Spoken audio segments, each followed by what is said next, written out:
The call came on a Thursday morning in October, and Daniel Voss almost did not answer it. He did not recognize the number. It had a 423 area code, which was Eastern Tennessee, which was a place Daniel had not thought about in any meaningful way for almost 10 years. He was standing in his kitchen in Columbus, Ohio, coffee in hand, already running slightly late for a meeting, and he looked at the number for 2 full rings before he picked up. The woman on the other end introduced herself as Nurse Caldwell from Whitfield County Medical Center. She said she was calling regarding a patient named Gerald Voss. She asked if Daniel was Gerald's son. He said he was. She said his father had been admitted 3 days ago with advanced pancreatic cancer and that his condition had deteriorated significantly overnight. She said Daniel was listed as next of kin. She said he might want to come. Daniel stood in his kitchen for a moment after he hung up. He looked at his coffee. He looked at the window. Outside, the October sky was flat and gray over the Columbus rooftops. He thought about Gerald Voss. He thought about the last time he had seen him, 10 years ago, at a gas station outside of Erwin, Tennessee, a chance encounter that had lasted approximately 4 minutes and ended with both of them getting back into their respective vehicles and driving in opposite directions.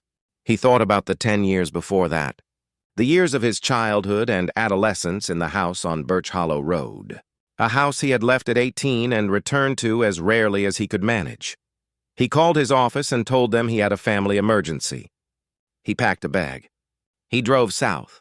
The drive was 6 hours with traffic, through the long roll of Ohio farmland and then down into the mountains of eastern Tennessee, the landscape shifting under him as he drove, flattening and then rising, the trees on the ridges gone to their fall colors even in the gray light, red and orange and the particular yellow that only October produces. He had not made this drive in a decade. He had not missed it. But he found, as the miles passed, that his body remembered it in the way bodies remember things that were once routine. The specific sequence of exits and highways, the landmarks that had not changed, the way the mountains appeared on the horizon and then grew and then surrounded you before you fully registered that they had. He did not know what he was going to say to his father. He was not sure his father would be in a condition to hear it. He was not sure, if he was being honest with himself, that there was anything left between them that needed saying. There had been a time, in his 20s and early 30s, when he had imagined some version of this conversation, a reckoning, an accounting, the kind of scene that movies about fathers and sons always seem to arrive at eventually. He had rehearsed versions of it in his head and on paper, and once, memorably, out loud in a therapist's office in Columbus. But 41-year-old Daniel, driving south through the October hills, did not feel the pull of that imagined conversation the way he once had. He felt something quieter and harder to name. He felt the specific weight of someone driving toward a thing they had spent a long time driving away from. Gerald Voss had not been a violent man. Daniel wanted to be precise about this because the story of a difficult father was so often told in terms of violence, and he did not want to tell a different story by using the wrong frame. Gerald had not hit him. Gerald had not been cruel in the ways that left visible marks. What Gerald had been was absent in the way that is harder to explain and, in Daniel's experience, harder to recover from, present in the house but not in the room, there at the dinner table but not at the dinner. A man whose attention was always located slightly elsewhere, on the farm, on the weather, on the slow financial worry that had characterized Daniel's entire childhood, on anything except the boy sitting across from him who was trying year after year to find a way to be seen by a father who did not seem to know he was looking for something. Daniel's mother, Ruth, had died when Daniel was 14. That was when the absence had become something harder. Before Ruth died, Gerald had been distant but present, if that distinction made sense, the way a house can be cold but still standing. After Ruth died, the house became something else. Gerald went into himself in a way that Daniel, at 14, did not have the tools to understand, and that Daniel, at 41, understood too well. The grief had taken Gerald somewhere Daniel could not follow, and Gerald had never come back from it. Not fully, not in the years that Daniel was still in the house waiting for him to return. Daniel had left at 18 and put Distance between himself and Birch Hollow Road with the systematic intent of someone who understood. That distance was the only thing keeping him functional. He had gone to college in Columbus on a partial scholarship and worked the rest. He had built a life there, a career in civil engineering, an apartment he had owned for 8 years, a small circle of friends who knew him as a steady and reliable person, which was what he had become partly by choice and partly by opposition to what he had grown up with. He had not gone back to Irwin often. He had not talked to Gerald often. The calls between them, in the years when there were calls, had been brief and practical and had trailed off entirely in the years after the gas station encounter, which had not been an argument exactly, but had been the kind of exchange that made argument unnecessary because it had made clear to both of them that there was no longer any agreed-upon ground on which to stand. He arrived at the hospital at 7 in the evening. The parking lot was half empty. The lobby was the particular beige of medical facilities everywhere, the same lighting, the same linoleum, the same quality of compressed and recycled air. He found Nurse Caldwell at the third-floor nurses' station, a woman in her 50s with the specific competence of someone who had delivered difficult news many times and had not become numb to it, but had learned to hold it steadily. She told him his father was awake but tiring easily. She said the cancer had spread to the liver. She said they were managing his pain and keeping him comfortable. She said Daniel should prepare himself for the possibility that Gerald had limited time, perhaps days, perhaps a week. It was difficult to say. Daniel thanked her. He walked down the hallway to room 312. Gerald Voss was smaller than Daniel remembered. This was the first thing, and it landed with a specific force because Gerald had always been a large man, broad through the shoulders, built for the physical work of a farm, a man whose physical presence had been one of the primary facts of Daniel's childhood. The man in the hospital bed was still recognizably Gerald, but reduced, the way a structure is still recognizably itself after the weight-bearing elements have begun to fail. He was 74 years old. His hands on the blanket were the same hands Daniel remembered, large and work-roughened, but they lay still in a way they never had when Gerald was healthy. Gerald's eyes were closed when Daniel came in. Daniel stood at the foot of the bed for a moment. Then Gerald opened his eyes. He looked at Daniel without speaking for a long moment. His expression was not readable in the way that people whose expressions Daniel had spent decades trying to read were not readable. Then he said, "Daniel, just the name. The way you say someone's name when you are confirming that they are real." Daniel said, "Hello, Dad." He sat in the chair beside the bed. They looked at each other. They did not have the conversation Daniel had rehearsed for years. They did not have any version of it.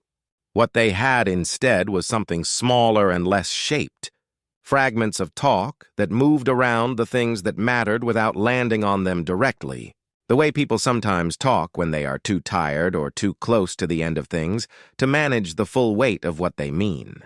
Gerald asked about Columbus. Daniel told him. Gerald asked if Daniel was still doing the engineering work. Daniel said yes. Gerald nodded. He asked about the drive down. Daniel told him about the traffic through Dayton and the colors on the ridges coming into Tennessee. Gerald said the colors had been good this year. He said it had been a dry summer, which usually made for a good color season. Daniel said he had noticed. They talked like that for 40 minutes, circling, and then Gerald's eyes started to close, and Daniel said he would come back in the morning. And Gerald said all right, and Daniel drove to the motel on Route 19, where the nurse had said people usually stayed, and checked in and sat on the edge of the bed in his room and looked at the wall. He went back the next morning and the morning after that. On the third morning, Gerald was more alert than he had been, which the nurse said sometimes happened near the end, a temporary gathering of energy that was not recovery, but something else. Gerald asked Daniel if he had been out to the house. Daniel said he had not. He had driven past it on the road to and from the hospital, but he had not stopped. Gerald was quiet for a moment. Then he said Daniel should go out to the house. He said there were things there. He said he wanted Daniel to have them. Daniel asked what things. Gerald looked at the window. He said Daniel would know when he saw them. He said the key was under the same rock it had always been under, the flat gray one to the left of the front steps. He said this in the way you say something you have known for decades and never had occasion to say out loud. Daniel drove out to Birch Hollow Road that afternoon. The house was not what he had expected, which was to say it was not the version of the house that had existed in his memory for 30 years, the house of his childhood, the house that had been defined by what it lacked and what it asked of him and what it could not give him. The house he pulled up to on a Thursday afternoon in October was old and weathered, but it was not neglected. The porch boards were solid. The windows were clean. The yard was small and orderly, the grass cut short for winter, the flower beds along the front cleared and mulched. Someone had cared for this house. Someone had been caring for it for a long time. Daniel sat in his car for a moment looking at it. Then he got out and found the key under the flat gray rock to the left of the front steps, exactly where it had always been. Inside, the smell hit him first. Wood and old fabric and the particular quality of a house that had been lived in by one person for many years. Not unpleasant but specific, the smell of a life. He stood in the front room and looked around. It was not the front room he remembered. Or it was the front room he remembered, but it had been changed, rearranged, and cleaned and made into something that was more intentional than the room of his childhood had been. The furniture was old but cared for. There were photographs on the wall. He walked to the photographs. There were 7 of them, framed and hung in a row above the old sideboard. He stood in front of them and looked at them one by one.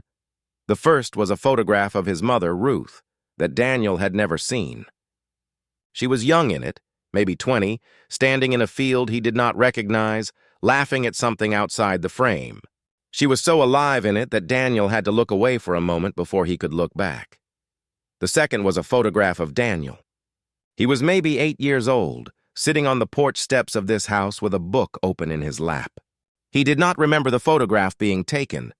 He did not remember anyone taking photographs when he was a child. He had not known this photograph existed. The third was a school photograph, Daniel at 12, in the particular style of school photographs from that era, the blue background, the forced smile. He had not known Gerald had kept this. The fourth was a photograph Daniel recognized from his college graduation. He was standing in his gown outside the engineering building. He had sent this photograph to Gerald. He had not known if Gerald had received it, had never gotten a response, had assumed it had gone into a drawer somewhere or been thrown away. The 5th, 6th, and 7th photographs he did not immediately understand. They were photographs of things rather than people. A building, a bridge, a road. He looked at them more closely. He recognized them. The building was the municipal building in Dublin, Ohio, on whose structural assessment Daniel had led his first major project 12 years ago, a project he had been proud of, and that had been written up in an Ohio engineering trade publication. The bridge was the Clearwater Pedestrian Bridge in Worthington, a project from 8 years ago that had won a state award. The road was the reconstructed stretch of Route 40 outside of Columbus, on which Daniel's firm had done a significant drainage and foundation overhaul 3 years ago. Daniel stood in front of these photographs for a long time. He did not move. He looked at each one and then at the others and then back. He thought about where these photographs had come from. They were not photographs Daniel had sent. They were not photographs anyone had taken at the time.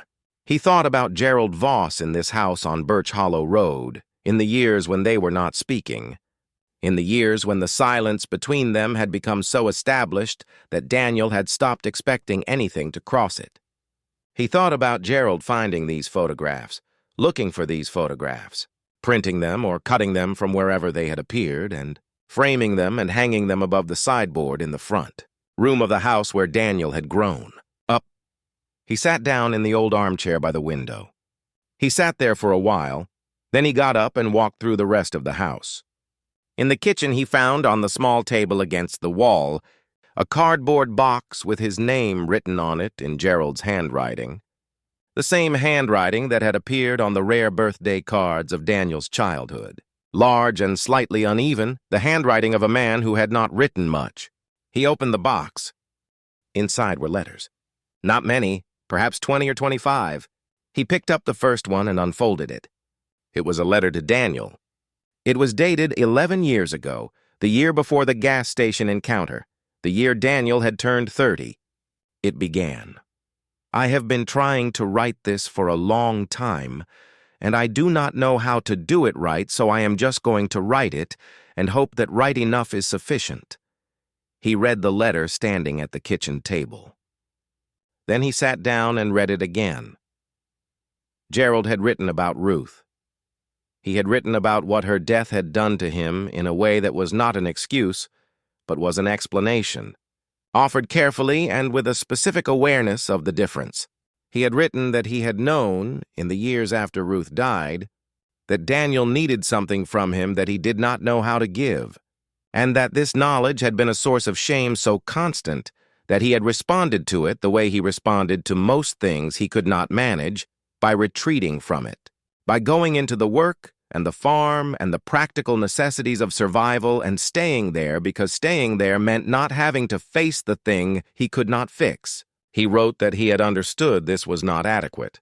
He wrote that understanding it had not been enough to change it, and that the gap between understanding and changing was the thing he had lived inside for most of Daniel's life, and that he did not know how to explain that gap except to say it was real, and it had cost them both something he could not give back. He had not sent the letter. None of the letters in the box had been sent. Daniel went through them one by one, sitting at his father's kitchen table in the October afternoon light. There were letters from 11 years ago and letters from 7 years ago and a letter from just 3 years ago and several undated ones that could have been written at any point. They were not all long. Some of them were a single page. Some were 2 or 3. They were not polished. Gerald was not a man who had been educated to write, and the letters showed the effort of a man reaching for language that did not come naturally, finding it in pieces, the sentences sometimes working and sometimes not quite working, but always clearly trying. What they were, collectively, was an attempt. Not a successful one in the sense of having arrived, having been sent, having done what a letter is supposed to do, but an attempt in the deeper sense, the sense that mattered. A man sitting down, repeatedly over more than a decade, to try to say what he had not been able to say in person, to try to bridge a distance he had created and could not close, to try to reach his son through the only medium left to him after the in-person opportunities had collapsed. Gerald had tried and had not sent the letters, which was a failure of nerve or of confidence or of something else Daniel could not fully name. But the trying itself was there on the table in front of him. 20-some pieces of paper that represented 20-some occasions on which Gerald Voss had sat down and tried. Daniel did not go back to the hospital that afternoon. He stayed in the house on Birch Hollow Road until it was dark, reading the letters and then sitting with them and then walking through the house again, looking at the photographs above the sideboard, looking at the house itself with new eyes, the eyes of someone who has just understood that a place they thought they knew meant something different than they had believed. He went back to the hospital the next morning. Gerald was awake. He looked at Daniel when he came in and waited. Daniel sat in the chair beside the bed. He told Gerald he had been to the house. He told him about the photographs. He told him about the box. He said he had read the letters. Gerald looked at the window. His hands were still on the blanket. He said he had meant to send them. Daniel said he knew. There was a long silence between them, not an uncomfortable one. Daniel thought about the word meant. He thought about the distance between meaning to do something and doing it, a distance he had spent a great deal of his own life navigating. He thought about the years he had meant to call and had not called, the years he had meant to come back and had not come back, the easy symmetry of that. He said, "Dad." Gerald looked at him.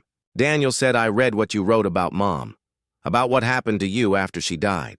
Gerald did not say anything. Daniel said, "I didn't know it was that bad." Gerald said it was that bad. Daniel said, "I know." There was another silence. Then Daniel said, "I should have come back sooner." He said it not as a performance and not as a rote line from the scene he had rehearsed, but as a simple, true statement about what he actually believed. Gerald said Daniel had his reasons. Daniel said so did you. Neither of them said anything else for a while. Gerald died 4 days later. Daniel was in the room. He had been there most of those 4 days, leaving only to sleep a few hours at the motel and to eat something and then coming back. They had talked. Not about everything. There was not time for everything, and some things had missed their moment by too many years to recover it. But they had talked in the way that men who are very like each other talk when they have finally stopped pretending they are not. In the short, direct sentences of people who have run out of reasons to speak indirectly, with the specific honesty available to two people when one of them is dying and the pretenses that organize ordinary life no longer apply. Gerald had told him about the photographs. He said he had found the municipal building article in a trade publication someone had left at the feed store in Irwin 3 years after it was published, that he had torn it out and taken it home and then thought about the bridge and the road and spent an afternoon looking for images and found them and printed them. He said he had put them up on the wall because he wanted them in the room where he spent most of his time. He said he wanted to be able to look at what Daniel had built. Daniel had not been able to say anything for a moment when Gerald told him that. Then he said he had not known. Gerald said he knew Daniel had not known. He said that was on him. Daniel said it was on both of them. Gerald said maybe. He said it had been mostly on him. Daniel drove back to Columbus on a Wednesday morning, a week after he had driven down. He had arranged for a local funeral home to handle the arrangements and for the house on Birch Hollow Road to be looked after until he could return to deal with it properly. The mountains were behind him and then below him and then gone. He drove north through Tennessee and Kentucky and into Ohio, through the flat farm country north of Cincinnati, and he thought about the photographs on the wall and the letters in the box, both of which were in the back seat of his car. And he thought about what they were and what they were not. They were not enough. They were not the father he had needed as a child, or the relationship he had needed as a young man, or the repair he had spent years wishing someone would offer. They were not any of those things. They were what they were, which was a man trying. Inadequately and too late and in the wrong direction, but trying. Reaching for his son through the only medium available to him after the in-person medium had failed, across the distance of a silence that both of them had built and neither of them had been able to close. Daniel thought about the word enough. He thought about what it meant for something to be enough. Not sufficient, not complete, not more than it was. Just enough. In the specific sense of being what it was and being real and being the actual thing rather than the performed version of the thing. He pulled off the highway outside of Dayton to get gas. He stood at the pump in the Ohio afternoon, the flat fields around him, the pale October sky. He took his phone out of his pocket. He thought about who he wanted to call. He thought about the people in his life who did not know where he had been this week or what he had found there. He thought about the conversations he had been meaning to have and had not had. He put his phone back in his pocket. He finished pumping gas. He got back in the car and drove.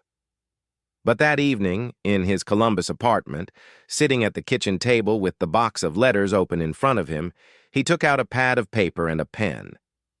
He was not a man who wrote letters. He had not written a letter since he was in college. He sat there for a while looking at the blank page. Then he picked up the pen and wrote, "I have been trying to figure out how to say this for a long time." He looked at that sentence. He thought about Gerald sitting at a kitchen table in Irwin, Tennessee, beginning the same way. He thought about what it meant to be a man who reached for words when the other things had failed. He thought it was not the worst thing to be. He kept writing. "Before you go, I want to stay with this for just a moment." Gerald Voss never sent the letters. He framed the photographs and hung them on the wall of a room his son never visited. And he wrote the words in letters his son never received. And he looked at what his son had built from a printout he found at a feed store. He loved his son in a way that never quite found its way out of him into the world where his son could receive it. That is a painful thing. That is a real thing. And maybe you are watching this and you recognize it. From one side or the other, the loving that stays inside, the reaching that does not arrive, the distance that both people built and neither knew how to close. I am not going to tell you it is fine. It is not fine. But I will tell you what Daniel found when he drove back to that house. Evidence. Not of a perfect father. Not of a repaired relationship. Just evidence that the love was there, imperfect and misdirected and unable to find its way to him, but there. Sometimes that is the thing that makes it possible to pick up a pen. Tell me in the comments, have you ever found out, too late or almost too late, that someone loved you in a way you could not see? I want to hear from you. Share this today with someone who needs to know that the quiet love counts even when it never finds its way out. Subscribe and turn on the bell. The next story is coming. Thank you for watching all the way to the end. I will see you in the next one.